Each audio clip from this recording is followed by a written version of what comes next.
What's up, guys? Rick here with your betting and one and done preview for this week's Wyndham Championship.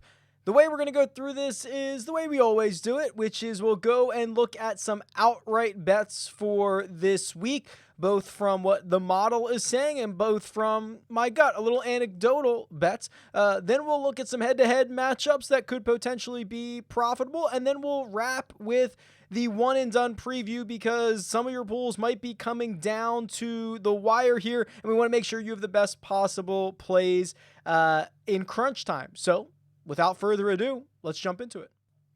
All right, let's jump into this Wyndham Championship.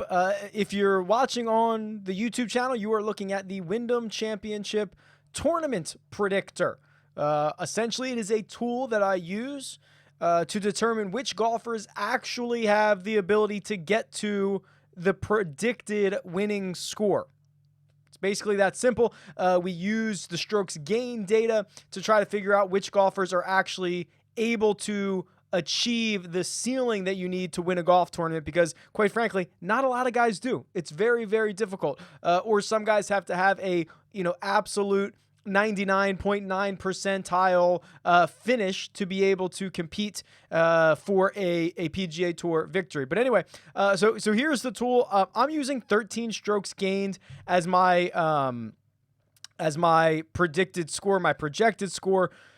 The reason for that is if I go any deeper, I'm going to lose basically everybody. The outright market, not great at the moment, and especially in a field that is a bit top heavy.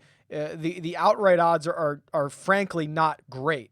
So if I was saying, hey, like you should be betting outrights for a living and try to grind out, like a 6% ROI, maybe not outrights, maybe head-to-heads, maybe in-game live or round-by-round head-to-heads. I absolutely think that, but outrights are fun, and I kind of treat them that way because there are a few other bets in the world of sports that you can get 30, 40, 50, 100 to 1 odds and have that ticket cash within 4 days. I mean, think about it. Think about if you get 100 to 1 in any other sporting event, it's probably a future. It's probably the Marlins to win the World Series, right? It's probably something that at best you'll just be waiting 9 months to cash, not in golf. So that's my spiel. That's kind of how I treat outrights, but they're fun and we like to talk about them. So let's go through the model here. And the model tries to find if there is any positive or negative expected value for each one of these golfers, depending on what their actual Vegas odds are. So Webb Simpson, who I believe we're getting around 10 to 1, maybe 11 to 1 in some places at the moment, is almost a very fair price. I have him at 0.25% of expected value on the positive side. So yes, he's on the positive side, but that is so close that we would call that a very fair price. Justin Rose, on the other hand, he becomes the first of the bigger names to actually have winning expected value. Now, there's a lot to kind of glean from this because Rosie's had some stretches of greatness. He's had some stretches where he's been terrible. You run that all in there, and he still is a bit of a value because I believe books have him at, let me see real quick, 14 to 1, I want to say. He's listed at right now. So there is a bit of value on Justin Rose, but then you don't see much value further down the list. Don't bet Lanto. He's withdrawn. So he would have had value this week, about 2% of it, but do not bet Lanto. And you can see the implied odds. I mean, they just drop off a cliff here. I mean, you're asking Luke List, Matt Wallace to win a golf tournament 1.5% of the time. Like, let's be real, that's probably not going to happen that often. And historically in their careers, it hasn't happened that often, or they haven't even played well enough to get to this number. So it's a really difficult outright market this week. There does not appear to be a lot of value, but I know why you guys are here, right? Like we want to talk through some picks. So even despite this, there are going to be bets that I'll be making this week. Will I get to Webb Simpson? I'm not sure. I think that, unfortunately, being the odds-on favorite usually sticks you around 10, 11 to 1 on the PGA Tour, especially in a top-heavy field like the one we have right now. Is Webb Simpson going to win the golf tournament that often? I think it's yes. I think it's fair. I think it's okay to bet Webb Simpson. Like if you're trying to bet a guy and you want to have a sweat on Sunday, Webb Simpson might be that guy because he's probably not going to play himself out of this tournament. I mean, he's got what, eight top tens, including a win in his last 10 starts here.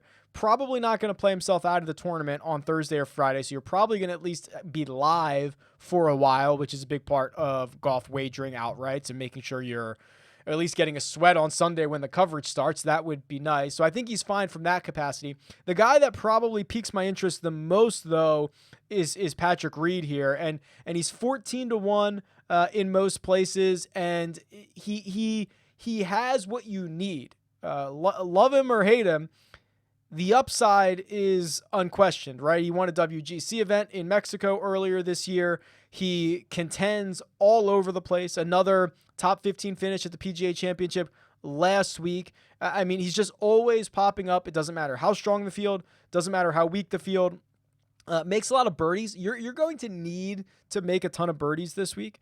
You know, probably upwards of, 24 of them, 25 of them. If you make a couple bogeys along the way, maybe make a couple eagles, so maybe you only make 21 of them. You're going to have to make a lot. The winning score the last 4 years has been either 21 or 22 under par. So you're going to need a lot of birdies, and Patrick Reed can do that.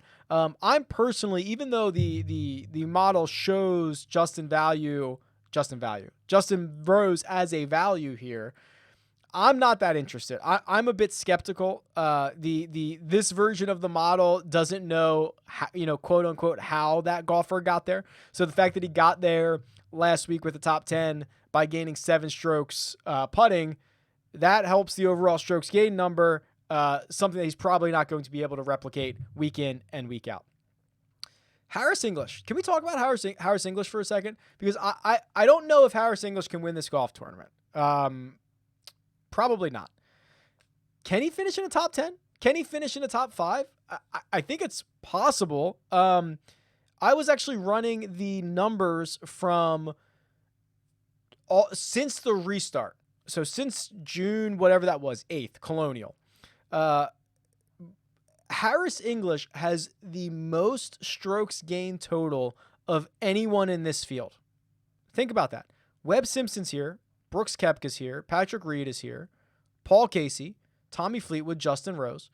None of them and no one else in this field have more average strokes gained total than Harris English does. And he's just been piling up top 20s. That's what he's been doing. He's top 20 everywhere. He did it again last week. I think he's got 4 in a row now. Does he lack the winning upside? Probably.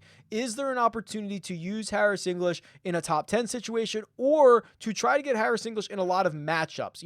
If you can get him, like his floor seemingly right now is so high that he's going to win a lot of these matchups. And if you go back and look at the last, go back since the restart, if you could look at all the golfers that he has probably been available in a matchup for, he's probably won a lot of them. Because when you just bank top 20s, you give yourself a really good chance to beat the one other golfer that you are tasked with beating in that situation. Brendan Todd is here. Brendan Todd, as this week continues to go on, I continue to grow more optimistic about Brendan Todd, which is crazy. These are words that, you could have been watching this channel for 5 years. Like I've probably never said these words before, that Brendan Todd is a great play. I think there's a case to actually be made. Sedgefield Country Club is the best fit for him. I don't think that's unreasonable because the course key stats model, and I showed this in the DFS video if you want to go back and check that out, and that model is strong. It's strong week in and week out, and it is especially strong when you can get 12 years worth of data at the same golf course, which is what we have. 2008, I believe, was the start of the run at Sedgefield Country Club. So when you have that strong of data, and it points at 3 things. It points at driving accuracy, it points at birdie or better percentage, and it points at strokes gained putting. And almost, those align so well with Brendan Todd. He doesn't make as many birdies as some of the other guys in the field, but he's in like the top third. He'll be fine. He can hold his own on birdies, but he's awesome in the other 2 stat categories. And now you're getting him at 40-1, which quite honestly in this field he shouldn't be. He should be a little bit shorter than that. And He's already won twice. I know there's the ones that got away from him this year. There's the 54-hole leads that he slept on that he hasn't been able to hold. But Brendan Todd, like, this is the type of event Brendan Todd wins. You know what I mean? Like, this final event of the regular season, maybe not the best field in the world, doesn't have to worry about DJ chasing him down. Like, this feels like a really good spot for Brendan Todd, and I've probably never said that in my entire life. Further down the list, where are we going? It is interesting to see that Lucas Glover has about a percentage of expected value. So what that means is, the implied Vegas odds for Lucas Glover, I think he's 70 or 80 to 1. Have him winning the golf tournament about 1.3% of the time. I have him getting there about 2.3, which I understand is only 1% more often, but it's essentially twice as often. I think that's interesting because, and maybe not an outright, Marcus, because I can't tell you off the top of my head the last time Lucas Glover's won a golf tournament, quite frankly. He's been just a kind of like a top 25 machine, but his last 2 weeks of missing the cut, I think, has probably lowered his value around the industry much more than other players. Even on DraftKings, he's like, I don't know what his price is off the top of my head, but he is amongst other golfers in that tier that he's much better than. And I just think that his and because the DK pricing is so closely related to the outright odds, it makes sense that he's kind of, I feel, undervalued industry-wide. So I don't know if Lucas Glover can actually win this golf tournament. I'd probably look to invest in a top 10 or even a top 20 situation, depending on what that number is. But like, I do think he has been too harshly punished for the 2 missed cuts that he has seen in the last couple of weeks. Kyle Stanley's here as well. As you can imagine, like, again, here's another guy I've probably never talked about, Kyle Stanley. Hits his irons well. He's played well here in Greensboro. I think he's got 2 top 15 finishes in his last 3 years. He's got a top 15 at the Barracuda, which is the last time we saw him. His last measured event was the 3M Open. He was great ball striking there. Kyle Stanley's a guy that if golf tournaments were 6 holes long, he'd win them all. Right? He's always the guy who's like 4 under through 6 holes on Thursday morning, and you're thinking, here we go again. Usually does not last very long. So I'm not thrilled or investing in Kyle Stanley thinking he's going to win the golf tournament, but I do think there is some potential top 20, maybe even top 10 situations that could get an investment for me. And then Brice Garnett. Brice Garnett is here. Course history-wise, in this tier, probably second to none, right? I mean, Webb Simpson's on a completely another level. There's guys at the top, Brandt Snedeker, of course. Like, there's guys that have a ton of really great course history, but we're talking the 70, 80, 90 to 1 range now. So Brice Garnett, last 3 years, goes 20th, and 6th. And he's been playing okay recently. I think he's got a couple of top 25s in his last 4 starts. So there's some momentum there. Guys playing decently well is going to go back to a place he's had a lot of success at. I think it's interesting. I mean, we're really deep in the weeds now. These are players that we don't talk about often, which is kind of fun, and it's probably where a lot of the actual value in this field lies. I wanted to do head-to-head matchups here, and this is normally where I would do head-to-head matchups, although they are not available yet. I don't know what's going on. I don't see head-to-head matchups on DraftKings. I don't see them on William Hill. I don't see them on FanDuel. So I'm going to jump over to One and Done, and we'll come back to matchups. So we'll just maybe mix it up a little bit, or I'll edit it later. I don't know. If you're seeing matchups next, it's because I edited this. If you're seeing One and Done next, it's because I skipped and came back later. So I guess we'll find out later. But let's do One and Done. All right, One and Done. I mean, we have to do the huge caveat of, like, I don't know where your One and Done is at right now, right? You could have like 3 events left.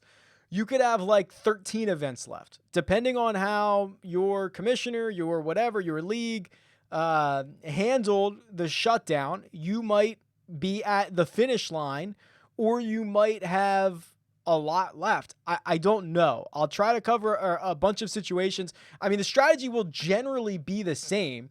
If you are leading, you should be sticking with the chalkiest guy of the week that you have available. If you are chasing, you should be trying to get someone in that top 5 who's probably the overlooked guy. And depending on how far back you are, the more risk you need to take. So if you need to make up many millions of dollars in the next 3 weeks, you might want to take Kyle Stanley this week. You might want to take like you're going to need to take somebody who is like you're the only guy who has him, right? Or you're one of the only 5 guys that has him, depending on how big the pool is that you are in, because that's your path to victory. And I know it would stink to abandon. Like there's a situation where like if you are multiple millions of dollars behind and you have Webb Simpson left this week and you have like 3 events left, you can't play Webb. You can't play him. I hate to tell you that. I hate to break the news to you, but if you play Webb and he goes out and wins, everyone wins with you. You've done nothing to improve your standing. So you got to swallow your pride, bite the bullet here. You got to play somebody else. I hate to break the news to you. It kind of stinks, but you got to readjust your strategy here. So that's the scale. I'll try to show you over the course of this thing. Wyndham Championship. Last year, Webb Simpson, pretty significantly the highest owned golfer on the slate. I cannot imagine that changes this year. I mean, let's see how many people have Webb left. He might have been used a bunch already. Webb he is one of the 6 most used golfers. I will venture to say after this week, Webb becomes the most used golfer in PGA one and done, because there is not a more natural fit for Webb Simpson. I mean, it's the same way that Brooks Koepka jumped from basically, I think he was used 15%, only 400 times before last week, the PGA Championship. He was used 800 times last week in this big one and done. And now is, 43% used. So I think we're going to see a massive Webb Simpson jump again this week. He's going to be the highest used golfer by the time this is all over. And quite frankly, I don't think that's wrong. Like all of you in the pole position, use Webb. Turn off the video. No, don't turn off the video. You can keep watching. But like in theory, turn off the video because he's the guy. He's the play. I don't think we need to talk about it. There's a couple of very natural landing spots for Webb, this being one of the best, if not the best. And if you still have him and you're in the lead, you should be using him. Victor Hovland was very popular last year. He's not in the field this week. Patrick Reed was also popular. He is in the field this week. I believe Patrick Reed is a fairly nice pivot off of Webb Simpson. I mean, really any of the quote unquote 10K guys, right? The guys on DraftKings who are 10K or more, Brooks Koepka, Justin Rose, Patrick Reed, Paul Casey, Tommy Fleetwood, I believe, are the 6. Fleetwood might be 9,800. I don't know off the top of my head. But any one of those guys who is not named Webb Simpson, I do believe is to be a pretty good pivot here. The sneakiest thing in the world would be if you still have Brooks Koepka, use him right now and see if he can go out and win you a golf tournament with where 20 of you have him. That would be the super sneaky thing. But I suspect Webb Simpson, super highly owned. I assume Patrick Reed gets up there as well similarly. So those would be the guys that I would be focusing on. But this is kind of a week where if you were saving golfers, you could burn someone this week who you probably at the beginning of the year were not even considering burning. Brendan Todd's the perfect example. If you've not used Brendan Todd yet, and I used to do this actually. I used to do this practice where I would run two lineups. One I would pick every single week, and one I would set the entire one and done lineup before the season starts. It's kind of crazy. You should try this. It's a very good thought exercise of where you think guys are going to play, how you want to allocate your funds, or how you want to allocate your stars. Now, in theory, you should do it like a segment at a time because as I talk about all the time, if you're chasing, you want to be going more contrarian. You want to be going off the grid. So you would not know that before the season starts. But anyway, my point being, if you did that practice and that exercise, you probably would not have put Brendan Todd anywhere. You wouldn't have played him anywhere, and you shouldn't have. He was like 550th in the world. But now we're seeing what Brendan Todd is, and now would be a good spot to use him, and you don't feel like you actually used him, if that makes sense, because he's he wasn't one of the guys you might have had earmarked for anything. I think the biggest mistake would be two things. Using either Jordan Spieth or Brandt Snedeker in this situation. I think Snedeker will always find himself to be popular here because of everyone remembering the 59, the win that he had 2 years ago. He won it again in 2007, I believe it was. And he always gets this ownership bump. He always gets this popularity bump this week. He's not been good. If he were to have success this week, it would be completely different from anything that we've seen from him in the last 10 starts. He is so reliant on his short game to carry him, and it's only carrying him to 50% made cuts and the rest, dwindling results in the 40s and 50s. And that's like best case scenario for him right now. So if he were to flip a switch, I'd be very surprised. I would, I don't even know if I would commend you on the pick. I don't think it would be a great pick either way.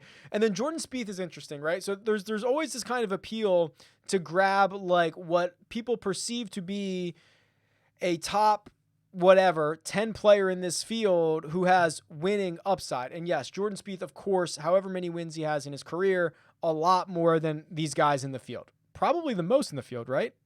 Maybe Webb's close. Webb might have 12 wins. Spieth might have 13. I mean, it would be close. I mean, I guess Sergio has a bunch too. But like, you get my point, right? I mean, if you just look at long-term careers, he's the class of this field.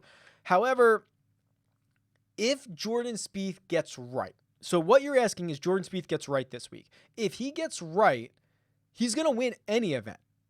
You shouldn't waste him here then. So like Jordan Spieth is not playing against the field. He's playing against himself.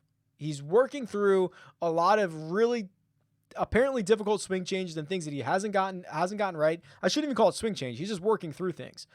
And when he figures it out, if he does, it's not going to matter who's in the field. We saw this guy win multiple major championships. We know he can compete anywhere. So why would you waste him here expecting him to get right? If he's going to get right, he's going to win the Masters, right? Go play him there. I'd rather you play him there. So that's what I think the two biggest mistakes of the Wyndham Championship one and done is to play either Snedeker or to play Spieth.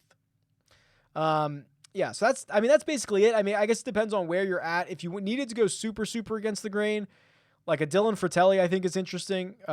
He won the John Deere Classic last year. Isn't going to be able to defend it. He's very interesting. If I'm looking for like a 1% guy, right? Like if I want to be the only guy who has somebody, looking at Dylan Fratelli is probably your best option. But yeah, it depends on your situation. There's a couple guys to avoid, a couple guys to go with. Let's go back and see if I can find some matchups now. All right, finally, 8 hours later, head-to-head matchups are available only on DraftKings so far, and there's only like 8 of them. So not sure what's going on with the Wyndham Championship. Bookmakers might be, a little hungover from the PGA Championship. Might be a little slow to put these out, but let's run through these. So this is the head-to-head matchup simulator. If you've never seen on RickRunGood.com before, I'm going to change the date to just look at since the restart. As annoying, as terrible as the shutdown was, and obviously necessary.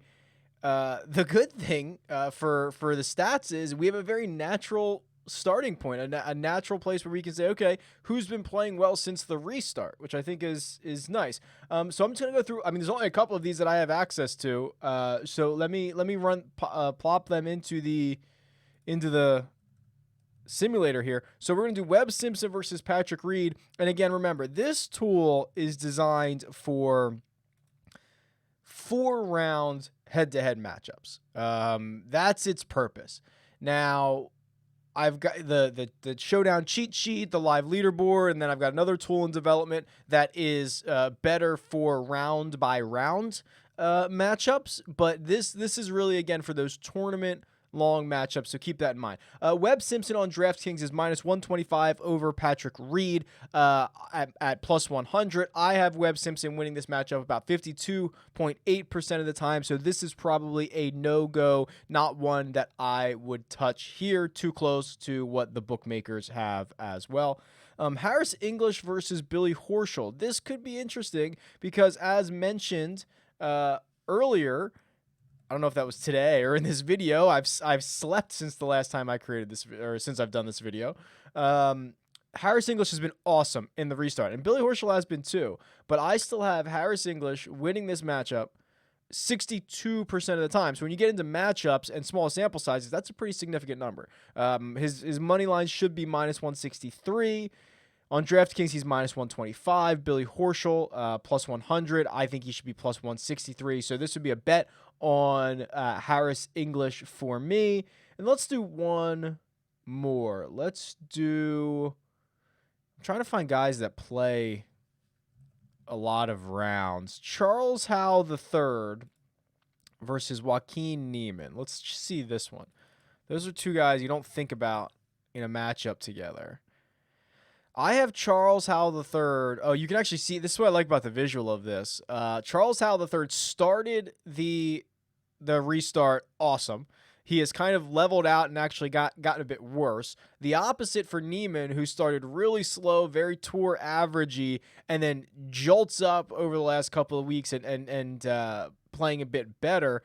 I still have Charles Howell III at a 54.6% win probability in this matchup.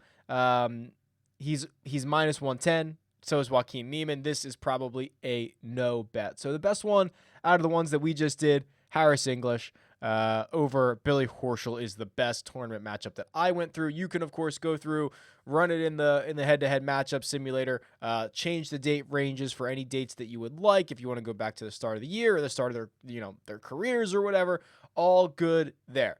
All right. That's got to be the longest time it took me to record a video over 2 days because the matchups weren't out. But let me know what you think, who you're betting this week. Tweet me at RickRunGood. Leave a comment below. I'll talk to you guys. Best of luck this week.